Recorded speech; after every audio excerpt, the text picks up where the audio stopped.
За ийхүү үндсэн хуулийн цэц ерөнхий сайд замдан шитрийг огцруулсан улсын хурлын тогтоол үндсэн хууль зөрчсөн эсэх маргааныг их судлалын хуралдаанаараа хэлэлцэн шийдвэрлэлээ. Тэгвэл үйл явдлын үеэр хариуцлагч талын зүгээс цэцгийн гишүүд хэд нэг талыг барьж хандаж байна гэж эсэргүүцлээ илэрхийлж хурлыг орхин гарсан юм. За харин үндсэн хуулийн цэцгийн зүгээс хариуцлагч талыг хурлыг орхисон ч хуралдаан үргэлжлэнэ гэдэг тайлбар гаргасан.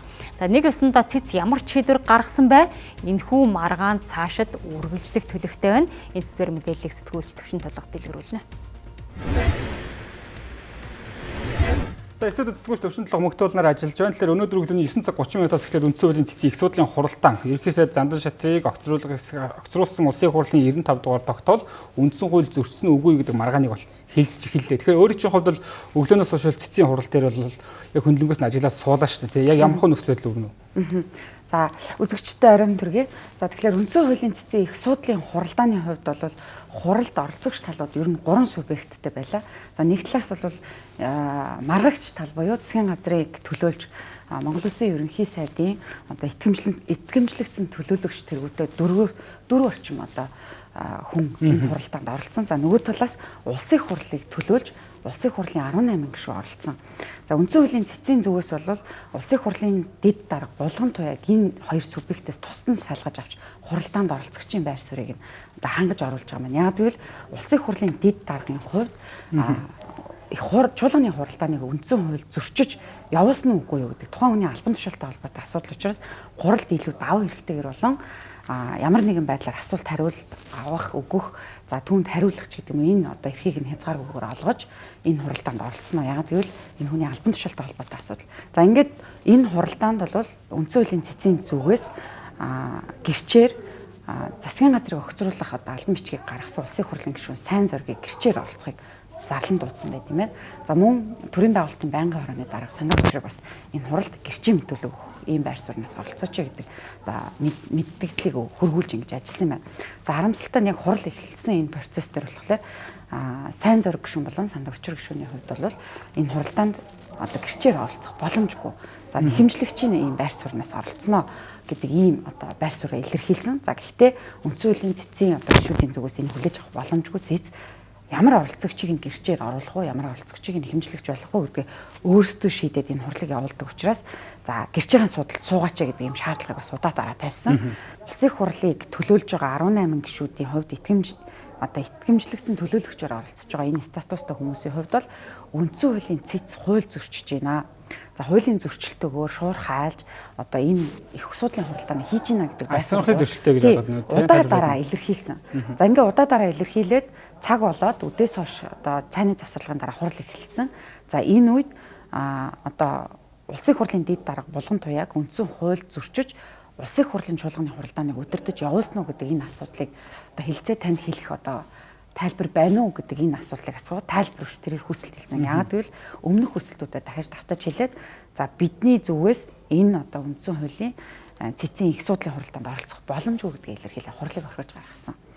За ингээд одоо хурал бол үндсэн хуулийн цэцгийн одоо дүрм журм заасны бүрэн эрхийн хүрээнд бол хурал аль нэг маргалдагч талууд хурлыг орхиж гаргахаас үл шалтгаалаад үргэлжлэж явах хэрэгтэй. Хурал үргэлжилдэг юм байна. Тэгээ энэ дагуу үргэлжлээд явсан.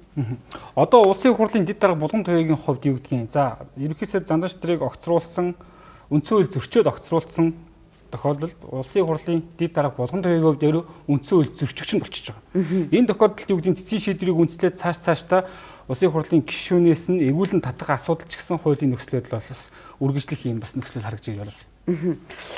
Тий одоо улсын хурлын дэд дарга булган туяагийн хувьд энийг бас одоо хуралдааны дундуур өөрөө бас хэлж исэн. Яа тэгвэл миний одоо надад ял одоо онох энэ хуралдаанд би өөрөө өмгөөлөгчгүйгээр өөрийгөө өмгөөлж хуралд оролцох ийм одоо нөхцөл байдал үүслэе гэдэг ийм одоо байр суурийг илэрхийлж исэн. За гэхдээ 2025 оны 10 дугаар сарын 16, 17 гэдэг энэ хурлын тогтоол гарсан эдгээр асуудлууд үүсэн цагаас хойш за 20-ны дотор нэгэн яралтаагаар тайлбар ирүүлээч гэдэг бичгийг үндсэн хуулийн цэцээс удаадараа бас түн төрүүлж ирсэн юм байна. Энэ дээр нэг ч хариу тайлбар өгөөгүй юм байна. За тэгээд өнөөдөр хүртэл энэ хуралдаан төрөл өмгөөлөгчөд дагуулад ороод ирэх бүрэн эрх даваа эрх чинь их хурлын дэд дараа булган туяатанд байгаа гэдгийг бас цэцэн гишүүд хэлж ирсэн.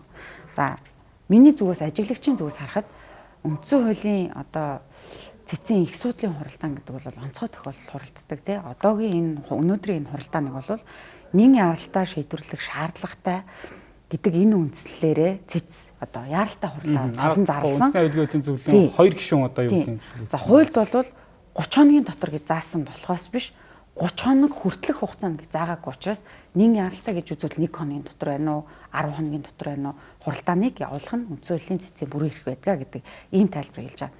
За нөгөө талаас одоо улсын хурлын дэд дарга булган туяагийн хувьд засгийн газрын одоо эрхийг хууль бусаар авах одоо ийм болцсошгүй нөхцөл байдал үүссэн. За үндсэн хууль зөрчсөн ч гэдэг юм бол маш өндөр ялтай тийм ээ. Засгийн газрын одоо юу гэдэг нэхэмжлэх талын зүгээс ямар тайлбаруудыг өгч байна вэ? Мэдээж 18 гишүүн нөгөө талд хариуцагч тал дээр байж байна. Засгийн газрын төлөө бол 4 гишүүн байна. Тийм ээ. Тэгэхээр бас чуулган яг их судлын хуралдааны үеэр бас тэнцвэргүй байдал үүссэн гэдэг зүйлийг бас хэрэглэхийн дараагаас хэлж ирсэн байна. За тэгээ баасан дорж даргын хувьд бол хуралдааны туршид цэцэн гишүүд болон за засгийн газрын хэмжлэгч одоо гэх юм тийм маргагч тал гэж бас тайлбарлалт юм. Тэгэхээр энэ маргагч талын тавьсан асуулт одоо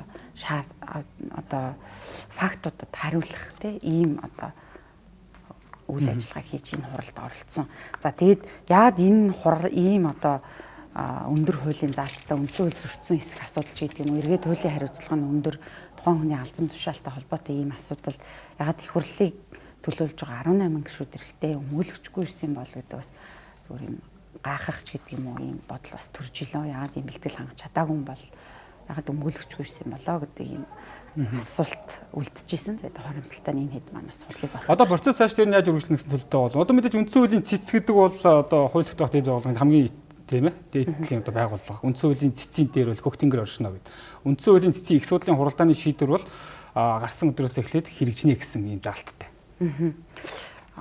Яг хуу энэ хурлын процесст одоо хуульчлагдаж зааснаар бол маргалдагч энэ хоёр маргагч хоёр талууд хоёрондоо мэтгэлцэх хэрэгтэй байсан тий. Жишээлбэл та хуулийг ингэж зөрчсөн байна гэхэд нөгөөх нь би хуулийг ингэж зөрчөөгүй энэ хууль ийм үндсэлтэй ч гэдэг юм уу тий. Өөр өөрсдийнхээ талаас тайлбараа хэлээд маргалдах хэрэгтэй байсан боловч энэ процесс харамсалтай нь яваагүй. Яагаад гэвэл маргагч тал буюу маргалдагч тал нь улсын хурлыг төлөөлж байгаа гишүүд энэ хуралдааныг орхио явуулсан учраас мэтгэлцээ өрнөөгүйгээр энэ хурал болоод өнгөрсөн. За их хурлын нарийн бичгийн дарга баасан доржийн хувьд бол хуульд заасан байгаа тухайн хүний албан тушаалын чиг үүргийн хувьд их хурлын дэд даргад хуралдааныг хуулийн дагуу, дэгийн дагуу өдөртөө явуулах энэ одоо протокол бүх одоо үг үйлдэлийг нь цэг таслалгүйгээр бичиж өгдөг учраас үндсэн хуулийн нэмэлт өөрчлөлтийн энэ сүүлийн энэ өөрчлөлтийг та их хурлын дэд даргад сануулсан уу? Та энэ тийм үгүй гэдгээр хариулах ёстой. Та сануулах үүрэгтэй албан тушаалтаа гэдгийг одоо хуралдаан даргалагчийн зүгээс болон үндсэн хуулийн цэцгийн олон гишүүд одоо тайлбарлаж хэлсэн. За түүний хувьд бол энэ дээр янз бүрийн байдлаар хууль тайлбарлах гэж оролцсон боловч эцэстээ одоо та энэ асуудал дээр та тийм үү үгүй юу гэдэг хариулт өгөх ёстой гэдэг иймэрхүү байдлаар хуралдаа яваад өнгөрсөн. Тэгэхээр өнөөдөр 16:30 цагийн үед бол их судлын хуралдаа хаагаад 19 цагт одоо зөвлөлдөх танхимд одоо цэцэн 9 гишүүд өнөөдрийн энэ хурлын процессыг хэлэлцээд дүгнэлтээ гаргана гэсэн ийм одоо дэлгэр хурлын төрсөн байна. Цэцэн яг 9 гишүүний итгэх нөгөө үндсэн хуулийн цэцэд итгэл бас энэ өнөөдрөөс хөндөгдлөө шүү дээ. За мэдээж энэ 18 гишүүний хийсэн мэдээлэл өөрөөс ностой асуудлуудыг агуулж ин тээ үндсэн хуулийн цэцэн гишүүд нэг талыг барьж байна.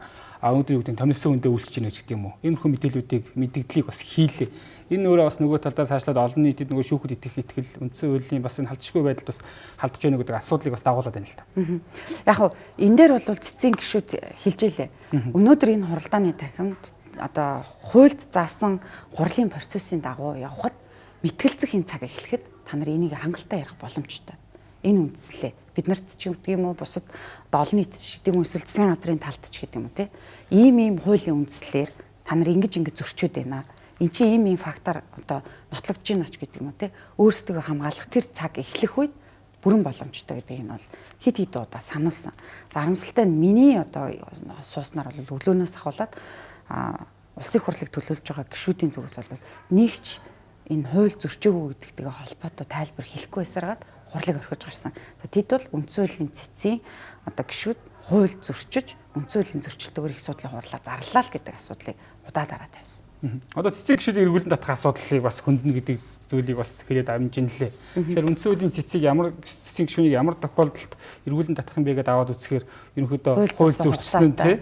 Хууль зөрчсөн шүүхээр тогтоогдсон тохиолдолд гэдэг нэг юм одоо бичигдсэн хууль байгаа шүү дээ. Тэгэхээр үндсэн хуулийн цэцгийн гишүүн өнөөдрийн их судлалын хуралдааны зохион байгуулахдаа хууль зөрчсөн үгүй юу гэдгийг үндсэн хуулийн цэцэс дахиад өөрсдөө хэлцэх асуудал бас мэдээж яригдана гэсэн үг. Тэгэхээр ямар ч тач энэ асуудал мэдээж цаашдаа маргалагч талуудын зүгээс одоо юу гэдгийг гомдлоо гаргаад ингэж явах юм бол бас л нэлээдгүй цаг хугацаанд сунжирхаар нөхцөл харагдаж байна. Тэр нэг улс төрийн нөхцлүүдийг ингээ хараад ахаар 11 сарын 15-нд товлогдсон Монгол Ардын намын их хурлыг хүртэл ерөнхийдөө ингээ нэг юм аль аль тал нь асуудлыг яг тийм ээ эцэслэн шийдэж байгаа зүйл байхгүй хууль шүүхийн шатан дээр ч гэдэг юм ингээд зунгаарлуулаад ингээд нэг юм бариад байгаа зүйл харагдаад байна л да. Ерөнхийдөө өнгөрсөн ингээд бүхэл бүтэн сарын хугацаанд одоо улсын хурлдаг Монгол Ардын намын олонхын бүлэг хуулийг хоёр тал өөр өөрсдөө ашигтай хэлбэрээр тайлбарласаар ирсэн тий. За өнөөдөр бол үндсэн хуулийн цэцгийн 9 гишүүд бол энэ хоёр талын альж тэр хуулийг өөрсдөө ашигтайгаар тайлбарлаж байгаа хүлээж авч сонсоогүй. За тэд яг хурал ямар процессор явах дүрм журамтайгийн дагуу аль аль талаас нь одоо хуулийнхаа дагуу одоо эрх хэмжээнийхээ дагуу асуултаа асууж одоо хурлыг зохион байгуулсан гэж миний хувьд оролцогчийн хувьд ажиглагчийн хувьд тийм дүгнэлттэй гарч ирсэн. За нөгөө талаар энэ одоо хуралдаанд шинжээчээр хуульч маш бат бас оролцсон. За түүний шинжээчийн дүгнэлтэн дээр үндсэн хуулийн одоо зөрчсөн эсэх асуудал нь одоо энэ байнгын хороо олон одоо улсын хурлын чуулганы хуралдаан дээр одоо тийм амар ноцтой зөрчил миний хувьд ажиглагдаагүй. Гэхдээ үндсэн хуулийн одоо 2019 оны нэмэлт өөрчлөлтөн дээр заасан энэ одоо заалт бол засгийн газрын доктортой байдлыг хангах үүднээс босхийг нь өндөрлөх үүднээс өмнөх он жилүүдэд явж ирсэн засгийн газрыг улс төржилтийн улмаас ямар нэгэн засгийн газрын гишүүн нь эсвэл улсын хурлын гишүүн одоо хүсэлт гаргаснаар огцордог энэ байдлыг болиулахын тулд бид нар одоо тэр зорилгын үүднээс хийсэн. Тэгэхээр энэ заалт бол үсгийн хувьд ингээ уншихад ямар нэгэн дэгийн хуульч гэдэг юм өөр одоо зүйл шаардахгүйгээр тодорхой заасан байдгаа гэсэн ийм тайлбар хэлсэн. Тэгэхээр үндсэндээ бол түүний хэлж байгаа шинжээчийн дүгнэлт бол цэцэн гишүүдийн одоо хэлж байгаа асуултанд бүрэн дүүрэн хариулснаар яасан. За засгийн газрын одоо төлөөлж байгаа одоо итгэмжлэгдсэн төлөөлөгч бяам цагт одоо гишүүний хувьд бол үндсэн хуулийн одоо цэц энэ хуралдааныг одоо их судлалын хуралдааныг хууль зөрчиж хийсэн үү? Та энийг юу гэж бодож байгаа гэдэг ийм асуулт асуусан. Энэ дээр одоо шинжээчийн хувьд бол үндсэн хуулийн одоо цэц их судлалын хуралдаанаа зарласан бол энэ хурал одоо ямар нэгэн маргаан үсэх шалтгаан байсан гэсэн тодорхой. Тэгэхээр энд бол би тайлбарладаг субъект бас биш. Энэ бол ойлгомжтой асуудал. Энэ хуульч нар бол бүгд ойлгож байгаа гэдэг ийм байдлаар хариулж ийн лээ. Тэгэхээр бас цэцгийн хувьд бол хуулиа мэдээд энэ асуудлаа хийсэн. Тэгэхээр дараа нь ямар нэгэн байдлаар энэ хүмүүс одоо юу гэдэг огцрох унах гэдэг ч юм асуудал. Мэдээж яг улс төрийн гол үйл явдал энэ ч утгаараа юу гэдэг сувлэгч талуудын зүгээс бол улс төржүүлж байгаа асуудлууд бол байгаад байгаа. Тэгэхээр үндсэн хуулийн цэц гэдэг бол мэдээж аль нэг талд биш үндсэн хуулиндаа үйлчлэх ёстой субъект.